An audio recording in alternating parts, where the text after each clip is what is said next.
ಮುತ್ತಿನಕೆರೆಯಲ್ಲಿ ಮೀನು ಹಿಡಿಯಲು ತೆರಳಿದ್ದ ಯುವಕ ಸಾವನ್ನಪ್ಪಿರುವಂತಹ ಘಟನೆ ಶಿವಮೊಗ್ಗದಲ್ಲಿ ನಡೆದಿದೆ. ಹೊಂಚ ಮಂಜುನಾಥ ನಗರದ ನಿವಾಸಿ ಮಹೇಂದ್ರ ಮೃತಪಟ್ಟಿರುವಂತಹ ದುರ್ದೈವಿ ಅಂತ ಗೊತ್ತಾಗಿದೆ. ಸ್ನೇಹಿತರೊಂದಿಗೆ ಮೀನು ಹಿಡಿಯೋದಕ್ಕೆ ಮಹೇಂದ್ರ ಕೆರೆಗೆ ತೆರಳಿದ್ದ. ಕೆರೆ ದಂಡೆ ಮೇಲೆ ನಿಂತಿದ್ದಾಗ ಕಾಲು ಜಾರಿ ನೀರಿಗೆ ಬಿದ್ದು ಯುವಕ ಮೃತಪಟ್ಟಿದ್ದಾನೆ. ಈಜು ಬಾರದೆ ನೀರಿನಲ್ಲಿ ಮುಳುಗಿ ಮಹೇಂದ್ರ ಸಾವನ್ನಪ್ಪಿದ್ದಾನೆ.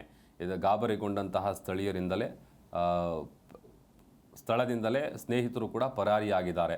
ಅವನೊಟ್ಟಿಗೆ ಹೋಗಿದ್ದಂಥ ಸ್ನೇಹಿತರೆಲ್ಲರೂ ಕೂಡ ಆತ ನೀರಿಗೆ ಬೀಳ್ತಾ ಇದ್ದಂತೆಯೇ ಬಹಳ ಗಾಬರಿಗೊಂಡು ಅಲ್ಲಿಂದ ಓಡಿ ಹೋಗಿದ್ದಾರೆ. ಸದ್ಯ ಅಗ್ನಿಶಾಮಕ ದಳದ ಸಿಬ್ಬಂದಿಯಿಂದ ಕಾರ್ಯಾಚರಣೆ ನಡೆಸಿ ಆತನ ಮೃತದೇಹವನ್ನು ಹೊರತೆಗೆಯಲಾಗಿದ್ದು ರಿಪ್ಪನ್ಪೇಟೆ ಪೊಲೀಸ್ ಠಾಣೆಯಲ್ಲಿ ಪ್ರಕರಣ ದಾಖಲಾಗಿದೆ.